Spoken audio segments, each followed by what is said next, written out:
Niwang Sukmana mangadil nuwe. Ana sasmintaning sun jagat wasisaning Bathara. Badranaya. Ya kurang ajar ta ya.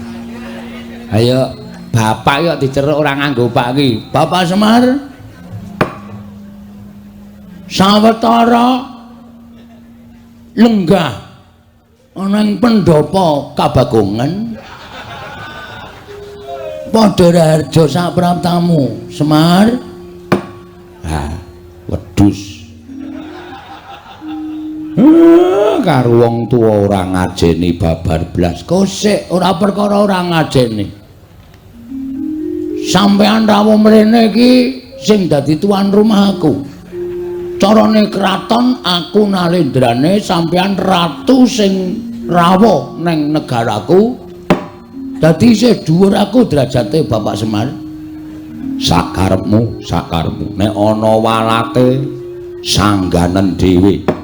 Upama kewalat wis wingi-wingi, Mas. Nyatane tekan semrene aku ora tau kewalat karo kowe, berarti kowe ora malati. Jane diantarane cah siji kae jan mbuh kaya. Kowe iki jane ngopo lho? Lah kok dadi aku tok wenehi undangan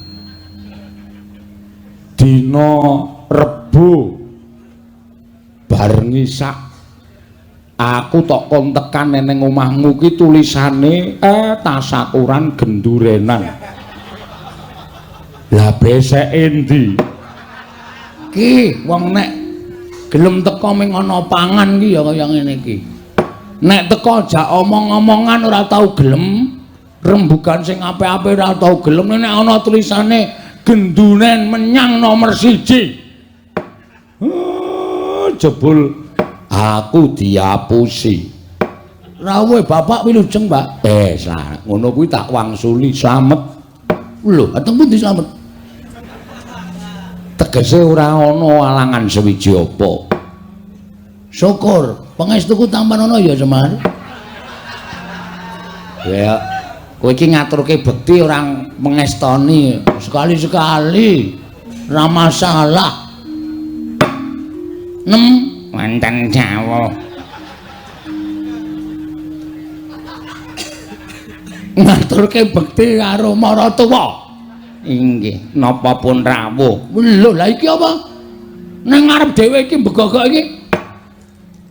Mula kacamata ribenmu iki uculana. Wis peteng isih nganggo kacamata riben. Bapak Semar kula ingkang putra mantu ngaturaken bekti kula kunjuk Bapak Semar. Bojomu subur men. Wong tuwa tuas. Sing dimatke ming bojone. Ijolani Badut lah. Iya, tak tampa. Mengestune bapak tampan ana ya. Kula pundi nggo cimat pariping dayana ning kasantosan Rama dipun sekecaken anggenipun lenggah. Kowe iki ra ndek apa-apa apa piye?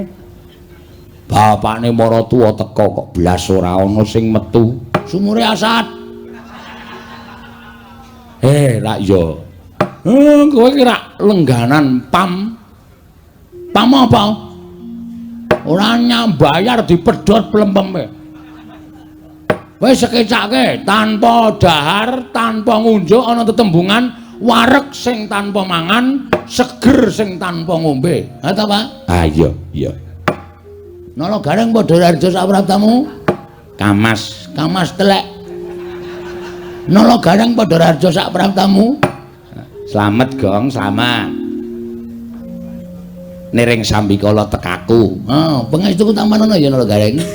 Ya tak tampa wis ndak gelo atine. Petruk, slamet, Truk. Pamujimu slamet, Le. Le sapa? Bagong aku nek nyeluk kowe ya Le to. Mo, Bagong ngono. Iki nang kekuasaanku kowe. Iya, iya. Wah, pendapamu apik. Ngece. Mbok kira berake nyumbang gendeng. Pendopo separo, gendeng separo seng kok. Kowe iki ngece. Selamat kamu to. Selamat. Pamujiku ya, Gong. Heeh. Nang apa, Bagong? Kok kowe kok kadingaren lagi pisanan kok jejere wis Bagong. Aja nyalahke aku, Pak. Nyalahke sing njaluk lakon. Dadi iki disetremeng upama aku kuwi diluputke, luput sing njaluk lakon. Iki lakon ora ana, Pak. Kudu tak karang dhewe. Ya wis ora apa-apa. Nek ya ora masalah ngono kuwi kanggo supaya pikirku dipecut piye carane iso membentuk suatu cerita. Sing bengi iki disuwuni karo panitia. Besok meneh iki nek ora ana lakone matur karo panitia. Supaya matur nek lakon iki ora ana, njaluk ganti. Wes kena dilongi bayare. Wis kudu dilakoni apa-apa ki ana tetembungan dalang ora kurang lakon. Ah iya. Andra ingkang Puspita. Kosek. Urung-urung kok wis suluk ya piye? Iki wose wigati iki dikandhake sikik terus lagi mengko Handra ingkang. Wah iya rung tau melu jejer. Iya. Bagong kowe iki jane duwe niat apa? Mengkene, Pak. Bapak wis ngerti to, tumpukan wedi nang ngarep kae. Nili ana ning jero omah, wis ana semen 3. Ngiring omah kae wis ngrumbukke kerakal aku saka kali. Iya. Niatku aku pengen bangun desa. Wah, padha karo aku dek mben aku bangun desa. Bangun desa kuwi tegese bangun ora kok bangun fisik ora. Ning batine masyarakat Karangkadempel tak bangun.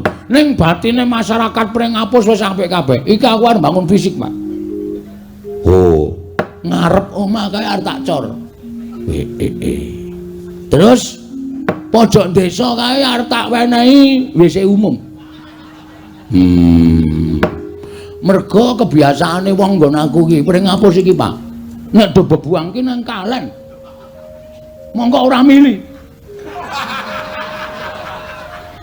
Dadi siji sing marai aku ki kepengin bangun desa kuwi supaya bersih.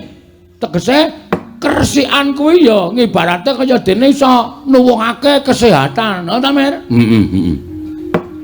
Papan panggonan lingkungan sing apa jenenge kuwi? Resik. Kuwi bakale nuwuhake kesehataning raga lan jiwa. Nah iki arep tak jak ayo to. Padukan Pringapus ki padha digawe resik, dalan-dalan digawe resik, pinggir dalan dikeki wit-witan supaya eyup. Merga lapisan ozon. Bagong kok tekan lapisan ozon barang iki. Iki wis arep entek. Ngono. Mula jagat ki ketok le panas banget ki merga wit-witan wis ora ana. Ha iki merga lapisan ozon ki wis menipis. Ozon ki apa, Gong? Sirup. Kae Orson. Wah, lah kok iso omong kok radong. Ozon ki apa to? Ozon ki apa? Ozon nika pelawak saking Betawi. Kae jojon. Goblok kabeh. Lapisan sing melapisi ngantariksa. Mantap, Pak? Wis. Mbah perkara bener apa luput? Sing penting aku iso ndelaske ya, Pak. Nah iki arep tak bangun. Supaya dalan desaku kuwi apik, becik, tur resik. Mengko nek wis desane kuwi apik, lek ku mbangun fisik ana ing desa Pringapus iki wis kelakon, apa ta sebabe arep tak gawe gotong royong. Merga jroning gotong royong kuwi ana kamanunggalan. Jroning manunggal dadi siji kuwi engko ana rasa karukunan. Nek wis rukun manjing dadi sedulur mujudake desa Pringapus sing ayem trentem nering sambikala uripe kebak ing kabungan. Ha ta, Pak? Iya. Anjra ingkang gosek. Ora kesusu to. Bola-bali kok mung hunjrah. Ya apa ya Pak? Kok sike. Ya, kabeh mau iso tak tampa. Ning rak ya mawa ragat to. Iki ngene. Rawuhe Bapak Nala Gareng karo Bab Petro kuwi tak suwun apa duwemu dolen, Pak? Kok didol kuwi nggo ragat apa? Iki lho, mbangun desaku. Kok sing dadi pangareping desa Pringapus ki sapa? Aku. Kok sing didol kok barangku. Aku bapakku. Kowe ora seneng nek anakmu ora sukses lu mengadakan pembangunan desa Pringapus. Kuwi jenenge kowe iki mbangun desamu ning yang sarake sedulurmu. Luwih becik sedulurku sing sengsara, mbangane kawulaku. Nek ngono ta? Montormu ya matu dhewe mah didol. Aja kae nggo golek ramban ngalor ngidul e. Nggo makani wedhus e ora. Wedhuse didol sisan. Dadak karkoso golek ramban. Terus trontongmu didol. Semua. Moh ae dienggo golek wedi kok ya. Nggo urip sedina-sedina kok. Iki aku nyuwun penganu apa igo pretekle Bapak. Piye carane supaya apa sing tak tindakke iki bisa kelakon. Heeh. Ning aku mau ngebot-boti para kawula. Aku mau njaluk sumbangan per RT ngalor ngidul. Mau aku. Aku pengarepe darani wong tipis. Ning asline ya tipis tenan. Sik nek kowe duwe niat kaya ngono kuwi janjane sing tok jak rembugan aja aku. Lah sapa? Sapa? Kowe iki rak ndek bendara to? Ndara Pandhawa. Ndara Sinuwun Darawati. Sinuwun Mandura. Pirang-pirang bendaramu nek kowe matur kanthi apik-apik. Luwih-luwih kowe nganggo soposral. Apa Pak? Soposral. Mari jegos e nel.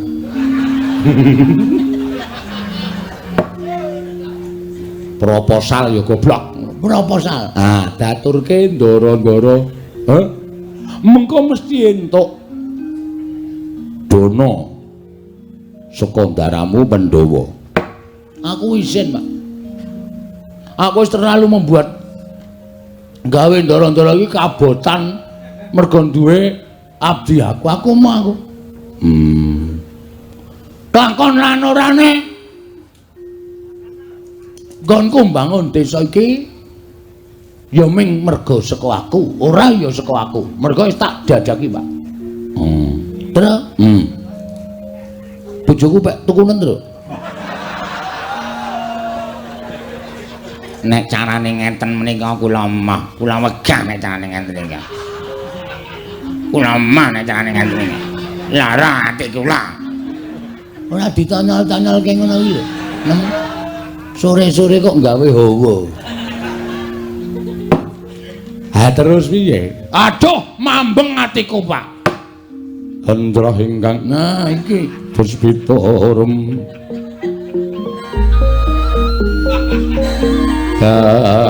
Kasiring samirana mrit.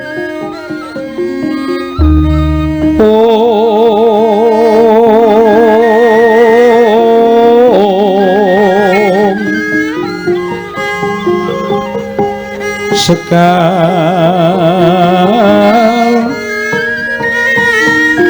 kadung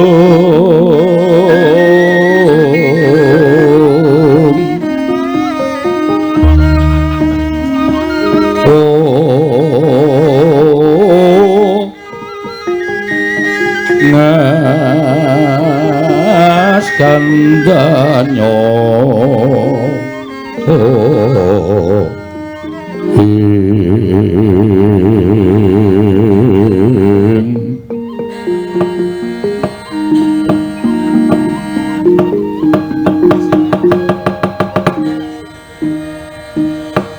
susah aku, Pak.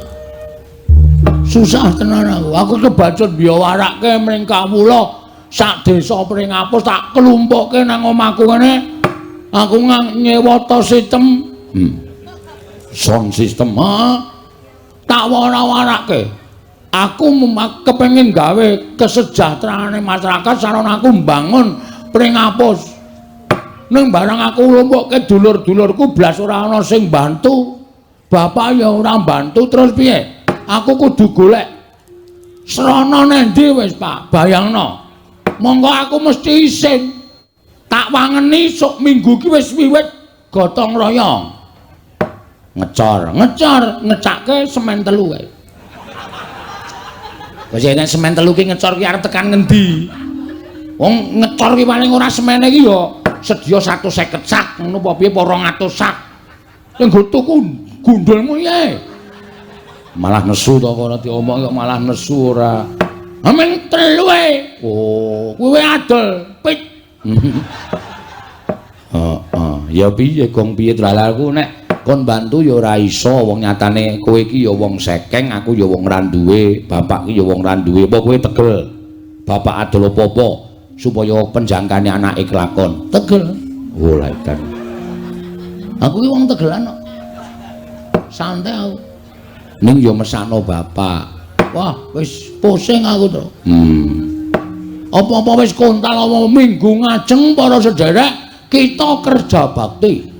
Para sederek-sederek kula dusun Pringapus sampun ngantos ngedalaken menapa-menapa. Nyamikan kula piyambak. Wis tak gorengke balok itu. Oh iya. Balok wakayu rumahmu. Karo tak gaweke teh tanpa gula ya saanane. Ning sing arep dienggo srana bangun apa coba? Heeh. Monggo mbutuhke werna-werna pojok kae wis tak kocaki, wis tak apa jenenge? Pondasi sing wis umume. Oh. Mengkari ngedekke, mengkari golek wesi. Woe. Aku iki nyolong entuk loro e. Aku ngarep bangun desane kok nyolong kuwi lho. Wis apa-apa to sing penting rak dienggo Robin Hood e. Oh. Nyolong nek dienggo kesejahteraan masyarakat. Iya. Lah terus arep kepiye? Piye men? Ra meneng wae ora mencap-mencep kowe. Aku dhewe mgagas kowe iki bingung. Sesuk meneh iki nek ora duwe apa-apa ya aja sok janji. Lah iki lho ning kene iki kowe tak kandhani menengo dhisik. Wong iki diukur karo kekuatane, ngono. Aja mengko ndak diarani cecak nguntal cagak cebol nggayu wulan kakean gluduk kurang udan. Kowe iki suaramu ngebak-baki desa ning ora tau ana nyatane. Nek caramu kaya ngono kuwi engko nek kawula ora percaya karo kowe, masyarakat ora percaya karo lemu dadi pengarep piye? Mung janji-janji tok, ora ana nyatane. Ngendi sing arep ngecor dalan, endi sing arep gawe WC umum, endi sing arep gawe pos ronda tok ucapke kabeh. Ning kowe ora ngukur karo kekuatanmu. Halo coba. Nek wis kaya ngene iki sing susah sapa? Arep aku ki beda desa karo kowe, aku wis manggon ning Karang Kadempel, ning nek ngerti gegayuhanmu ngono kuwi adikku ki melu susah. Mikir mergo kowe iki anakku nek nganti apa sing dilakoni anakku ora kelakon, kowe wirang. Apa rumangsamu kowe ora mirang-mirangke Semar? Heeh. Bagong kae sapa to? Anake Semar. Memper wong bapakne wae ya kaya ngono.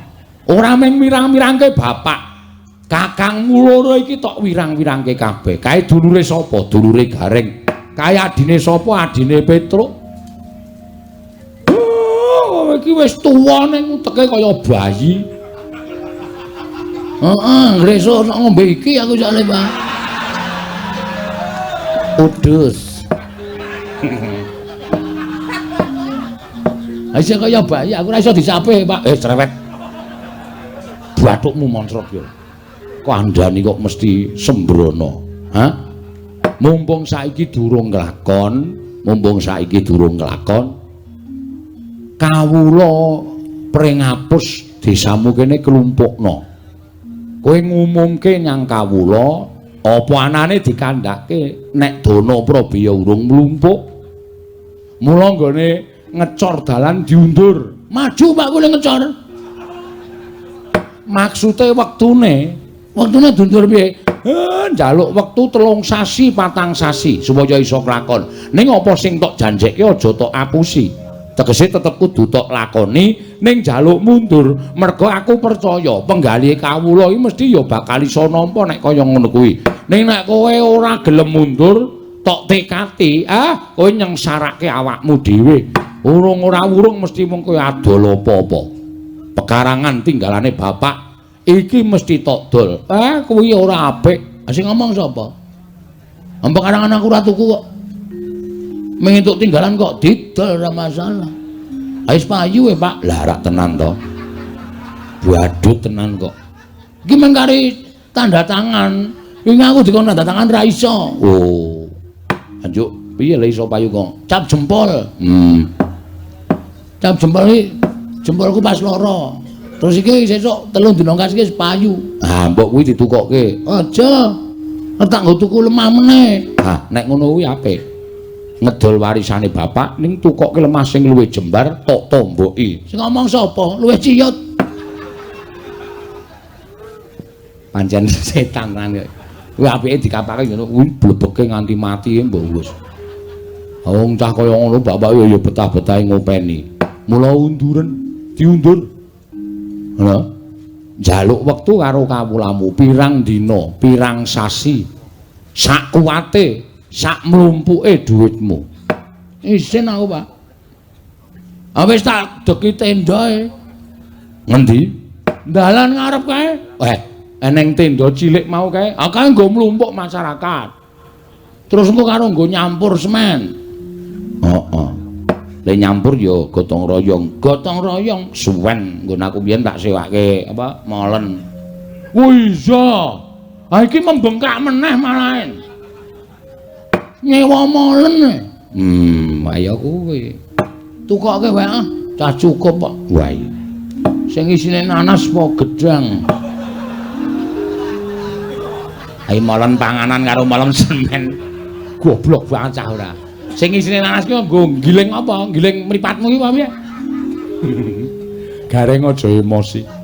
Mangkel aku suwe-suwe. Ngene wae, Pak. Bagong ki anake bapak. Iya. Bagong ki anake Semar. Mula Bagong nek ngucap ya tanpa beda kaya dene Semar. Aja ngucap sing aneh-aneh lho. Aja ngucap sing aneh-aneh. Iki kok nek kowe ngucap sing werna-werna, aku ki ngerti kowe iki sapa. Dadi kowe iki nek ngucap aja sembarangan. Nek lemu ngucap kuwi ming lair tok ora apa-apa. Ning nek tekaning batin suarane Bagong ki meh padha karo ucape Semar. Mula aku arep sumpah, Pak. Bagong, Semar. Santai wae to. Tenang wae. Aku ngelekke karo kowe. Gong ora sembrono lho, Gong. Bapak ki wis ngendika, tur aku ki wis ngerti sapa jatine kowe. Bapak ki wis crita karo aku. Nek jane kowe iki anake bapak sing tuwa dhewe. Ning karo bapak digawe ragil. Bapak tak takoni, Pak Bagong enek ora ngajar kok ora tau kualat ngopo. Bapak ki wis crita karo aku mergo kowe iki dudu anake bapak ning kowe iki ayang-ayangane Semar. Kowe iki mbiyen ngetutke Semar nomor 1 mbangane aku karo Petruk. Mula bapak tau kandha, kowe nek diucapi Bagong kae njaluk ngapura. Mergo ucape kae dugeni mandi tenan. Gong ora macem-macem lho. Ora macem-macem lho, Gong. Aja ngucap sing werna-werna. Kira-kira kowe ora kuat ndandani utawa ngleksanake nggonmu mbangun desa, wis cukup diundur wektune, rasa ngucap sing aeng-aeng.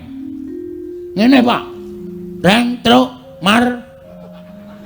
Aku arep ngomong karo kowe. Aku iki nek nganti gagal pembangunan desa pring ngapus isen. Monggo tumrap Bagong aku mbangane isen luwung mati, Pak.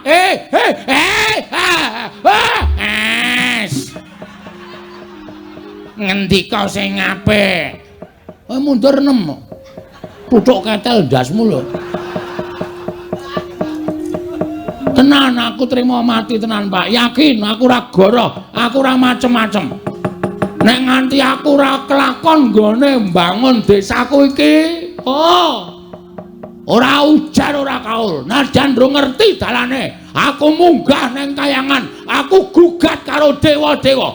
Bagong kok mengguwe gegayuhan kok ora kelakon ki, dewane sing ora adil, Mar. Sidhem jroning pasewakan Wadyagung tanpa sabawa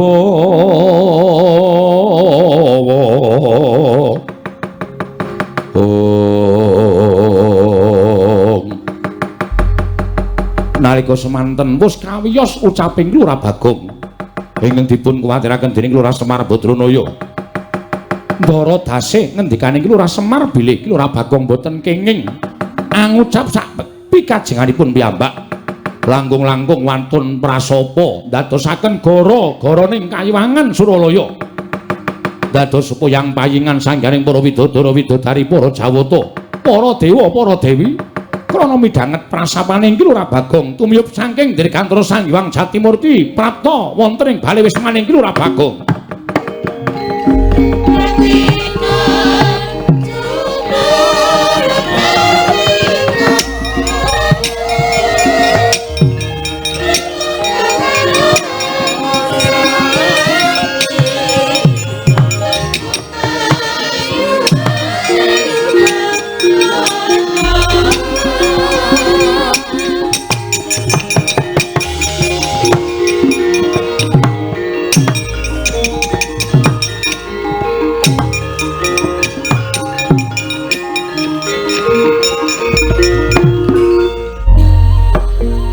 Dikandhane ora nggugu ya wis kaya ngono kuwi. Bareng Bagong muni aku trima mati munggah ning kayangan gugat ning kayangan Warataya. Iwang Pikulun Bathara Guru Tra. Mbah Bagong ngandhan-kandhanane ngeyel ning ora apa-apa. Mbok menapa bapak iso wangsulan wong Iwang Pikulun Bathara Guru kuwi adine bapak. Iya ya muga-muga iso dirembuk. Kono wong kok malak. Malak piye? Kancane tangane loro kok iki papat. Ya diantran karo sapa-sapa kok ora ndi. Gong wer tok petok. Iki Bathara Guru ya, Nyok. Weh. Lho kok yaene lagi menyang. Murid eleng ngenteni ra ya Ciraka to. Wedhus. Kuwi Bathara Guru dewaning para dewa sing lenggah ana ing kayangan. Walah Kulon Praga. Kulon Praga ngendi ajare Sri Kayangan. Kayangan Suralaya. Lho ya apa, Cak? Kok Cak piye? Jare Surabaya. Kuping iki nek bosok ora. Suralaya, Sang Hyang Manikmaya. Ya Jatimurti kuwi adine bapak. Wah. Slamet Om. Wah, aku kok malah merindang-merinding ya, Tru. Aku sing keweden ki aku Bagong kok ya kepenak wae lho. Heeh, aku ya gumun. Ong pilahing. Lho malah janturan. Awigna mastu namat sidang. Bagong halus wangsulan. Kula Sang Hyang Pukulun ulun ngejawantah ana ing wisma kita. Piye iki? Ulun ki sapa, Mbak? Ulun ki aku. Antil modar we. Jare Semar ganti Ulun, engko ganti Ki Ageng. Ora positif. Wah, suwe iki le ngedongke Bagong suwe. Ene tak andani ngene. Basa dewa, kuwi nek ngarani aku Ulun. Iki sing positif piye? Ulune iki apa kowe? Aku ki Ulun, kowe kita dengkulmu mlocot. Aku wis terkenal Ki Lurah Bagong ganti Ki Lurah kita. Luweh ora omongan. Bagong, dalem Ulun kuwi aku. Telu saiki. Ki Ulun. Kita kuwi kowe. Ora masalah, aku kita dhewe ora masalah kok. Dibol telu ya ora masalah. Pak, kowe iki wae sing ngendika, Pak, nek Bagong ora rampung-rampung. Kakang Semar. Apa guru? Kula ingkang sowan, Kakang. Iya, iya. Slamet tekamu. Basa Mil. Karo dewa kok ora basa. Iki adine Semar, Gong. Ayo aku mau nyeluk Om kok ora diwangsuli. Kowe aja nyeluk Om. Kowe iki guru adikku. Slamet tekamu, Guru. Pangestunipun Kakang Semar. Niring sambi kula. Kula ngaturaken bekti, Kakang. Ya tak tampa, tak tampa. Bekti kula pukulun. Dari Bathara Guru kok pukulun. Bathara pukulun apa Bathara Guru? Ya nala gareng ulun tampa. Pangestu ulun kebat kita tampani. Wah, kitane tambah siji. Reng. Ngapa? Kowe laku grup kita. Ya. Sakarepmu. Kula ngaturaken bekti kula kunjuk pukulun. Iya, Petruk ulun tampa. Pangestu ulun tampanana kebat kita tampani. Telu saiki. Kitane tambah siji. Petruk ya melu grup kita. Weh, gareng ki curang kuwi. Mau melu grup ulun saiki grup kita. Sing positif. Bagong. Nun. Apa to sababe dene jeneng ulun praptana ing wisma kita? Niki malah angel lek kula jawab. Wong sampean sing rawuh kok sampean paring pangandikan apa to sababe? Ambuh. Kula ora iso maca batin panjenengan. Bagong, kita kuwi pancen keladuk wani kurang geduga. Mekaten inggih.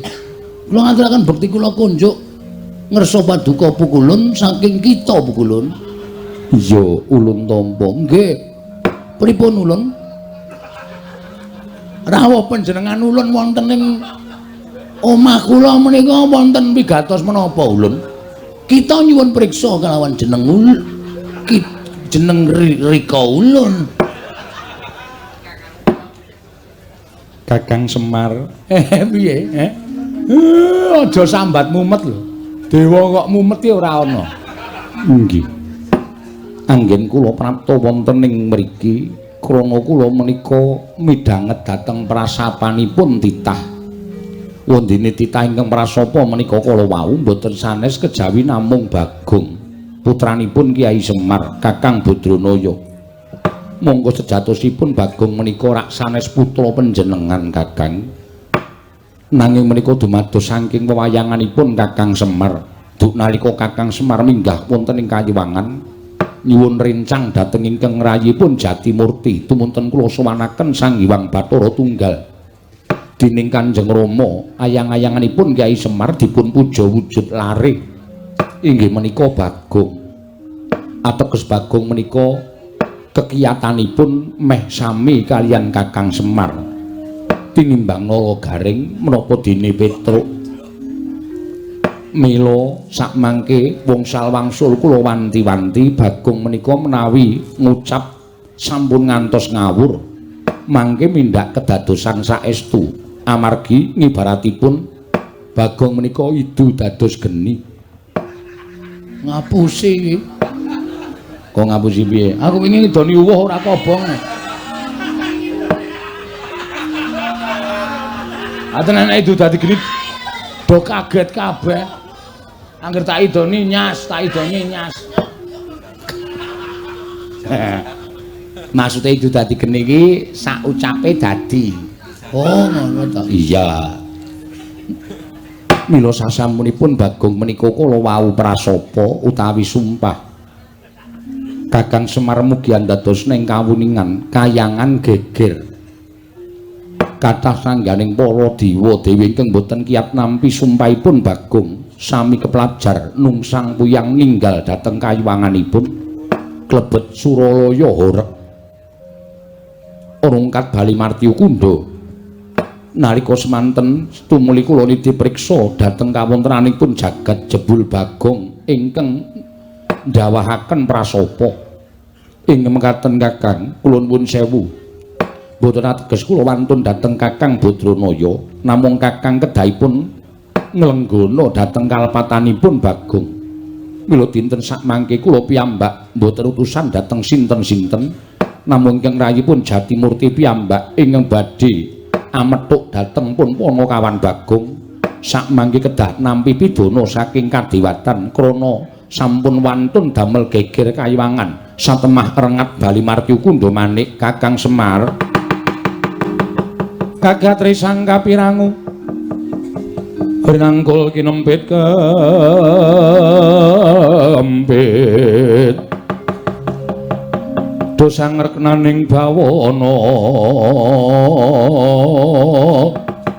ing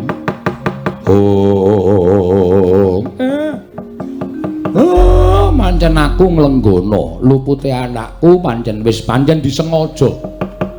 Mula guru mbok ya aku wene ana pangapura. Ora Bagong sing njaluk pangapura ning bapakne Bagong sing njalukke pangapura karo Bathara Guru. Supaya anakku Bagong aja nganti diboyong eneng kayangan. Aja nganti diwenehi pidana merga nggone wis keladuk wani nibakake sumpah. Aja ya guru ene ana pangapura. Ngapa to, Pak? Aku arep dijak nendi ya, Pak? Kowe arep digawa ning kayangan. Alhamdulillah. Cah kae radong kok ya. Kowe kok malah alhamdulillah ki apa? Weh lah, arang-arang wong sing ngerti kayangan ki. Pukulan kula sagah dipun beta wonten kayangan. Kok tapuk sandal cangkemmu. Ngapa ya, Pak? Ngapa ya, Pak? Kok ngapa ya, Pak? Terucat. Ngapa ya, Pak? Kowe diboyong Bathara Guru ning kayangan kuwi arep diwenehi pidana merga kowe wis tau tatesuki lagi wae sumpah. Nek kowe arep gugat ning kayangan nek ora entuk Prabeya nggone bakal bangun. Aku ra elek-elek karo kowe to. Lho edan. Sumpahku tekan kayangan, Pak. Nyatane dewaning dewa mudhun ning kene kok. Aku wis ngandani karo kowe.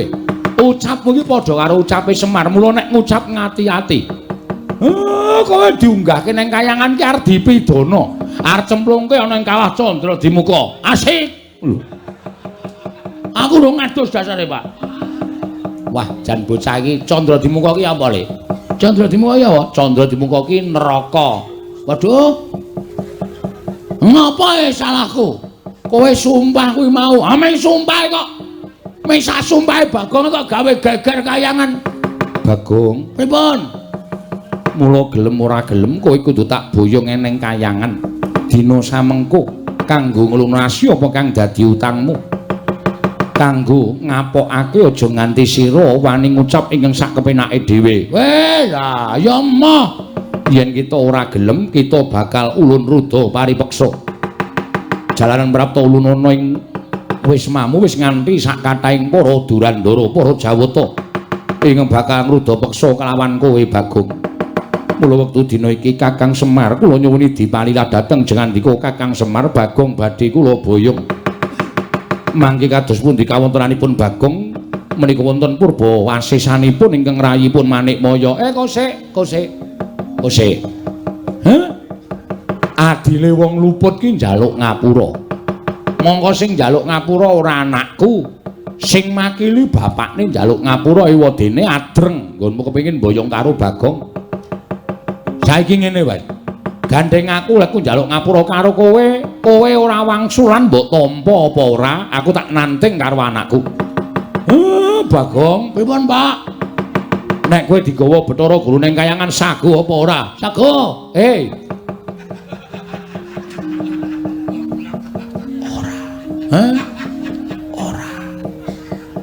Ora. Engko. Nek kowe diboyong ning kayangan sago apa ora?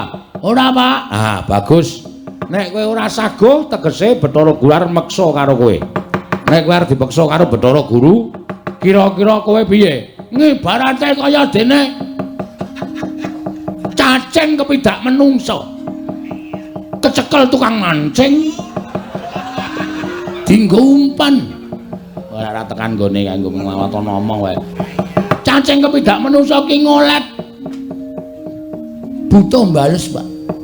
Aku ki menungsa. Kedunungan perasaan aku ora ndek niat gawe geger kayangan. Niatku men supaya apa penjangkaku iso kasembadan mula nek nganti aku arep digone kayangan. Aku ora sudi, Pak. Aku moh nek aku dinikah Bathara Guru. Kowe krungu dhewe to. Bagong anakku ora gelem tok gawa ning kayangan. Mula gandeng Bagong ora gelem, aku bapakne ya mbudidaya supaya kowe aja nganti kelakon boyong karo anakku. Mrai ngaten kula nyuwun pangapunten menawi kula kedah wantun kalian Kakang Semar. Kowe iki wani karo aku ki jane wis ket biyen. Ming mergo mbok kowe nggunakake tata krama basa sing alus, ning jane Semar iso maca legetaning atimu aku wis iso maca. Kowe wiwit aku ijik mapan ning kayangan ki jane kowe sengit karo aku, mula aku tok setrakake kanthi cara tok wadul karo bapak Sang Hyang Bathara Tunggal. Aku mbok arani kepengin dadi dewaning para dewa, terus aku mbok fitnah. Kowe matur karo Sang Hyang Tunggal nek Semar karo utawa Esmaya karo Tejamaya do gelut padha rebutan kepengin dadi dewaning para dewa. Tumuli aku dihukum dening Sang Hyang Tunggal. Kon mangan pagering gunung jagat sisih wetan lan kon mangan pagering gunung jagat sisih kulon. Nganti bubrah ragaku kaya ngene tumuli aku mudhun ning kayangan. Terus panjang kamu kelakon dadi ratu ning para dewa. Janjane kowe iki ragil ora duwe hak tumraping kayangan. Ning merga saka apa kagawemu nganti aku disingkirke saka kayangan. Ora merga kowe nduweni rasa gething keburu sengit karo Semar to, ha? Hah? Bathara Guru ulun boyong neng kayangan. Cemplungke sapiteng. Luputan tumrap Semar Badranaya. Ayo ora, kowe wangsulan, ayo gage. Mula pendak-pendak kowe mudhun ning jagat, pendak-pendak kowe gawe srana. Kuwi mesti supaya kowe iso mateni karo Semar merga kowe iki rumangsa keganggu. Lemu dadi dewa ora tentrem, lemu dadi dewa ora jenak, mergo aku ijek urip ana ing Janaloka. Mula kowe pendak-pendak gawe perkara. Kowe pendak-pendak mbibiti perkara karo Semar, sirmu lak ming kepengin jangka karo aku to. Kaya iki kowe bakal mboyong karo Bagong. Kowe ngerti nek Bagong ki ayang-ayangane Semar. Nek nganti Bagong iso tok lebur ning kayangan kono, aku persasat ilang kekuatanku. Mula kowe terus bungah atimu, seneng pikirmu merga kala mangsa kowe njangka patine Semar, bebasan angel mijet wae ngranti suwe banyu sinarik. Ayo, iya apa ora? Apa aku tak waca kabeh legetaning atimu? Apa njaluk tak waca kabeh? Lehmu gawe gara-gara tok ucapake geger kayangan ki jane ora sepiro. Wa ming sak ucape Bagong. Ya bener kayangan ketaman hawa panas. Ning ora nganti para dewa padha mlayu saka kayangan. Kowe iki nek omong senengane ora mbok pikir kowe ngandhake dewa kena gara-gara sumpahing Bagong padha mlayu kok kowe ngandhake kula wis ngirit Wadyabala dewa. Tegese dewane dorane ndi to kowe? Pinter ya Semari asem. Gatekan wong iki apa sing diucapke wong iki iso dimbalikke dienggo menerjang. Mbok rasa omong kok aku susu mangkel lho omong. Kowe iki nek omong kowe waton ngawur tur waton njeplak cangkeme ora. Ayo. Ayo kowe arep wangsulan piye? Lah nek kowe nang kene mau ijen aku percaya kowe nek para dewa iki padha bubar ora karo-karuan. Ning kowe ngandhakake Kakang Semar nek Bagong mboten purun kula boyong kula rudha paripeksa amargi kula sampun beto Wadyabala Durandara Wadyabala dewa. Lah tegese dewane do ora ngapa-ngapa to. Upama sumuk rak ming ngucul klambi to. Kowe senengane gedhek-gedhekke perkara. Nek sing salah rombong aku, mbuh Bagong, mbuh Gareng, mbuh Petruk, mbuh Pandhawa, mbok gedhek-gedhekke permasalahane, mbok gedhek-gedhekke perkarane. Pamrihmu bimesa jangka ringkihe Semar. Bagong tak tamengi, Bagong tak betengi. Ayo boyongen anakku. Boyongen. Anakku Bagong boyongen neng kayangan. Waton kowe iso nglindhengke mestakane Semar. Waton kowe iso nglindhengke sirahe Semar kakangmu iki. Boyongen anakku Bagong. gugu karepe dhewe kula besmi bali rismanipun Gurat Agung Kakang Semar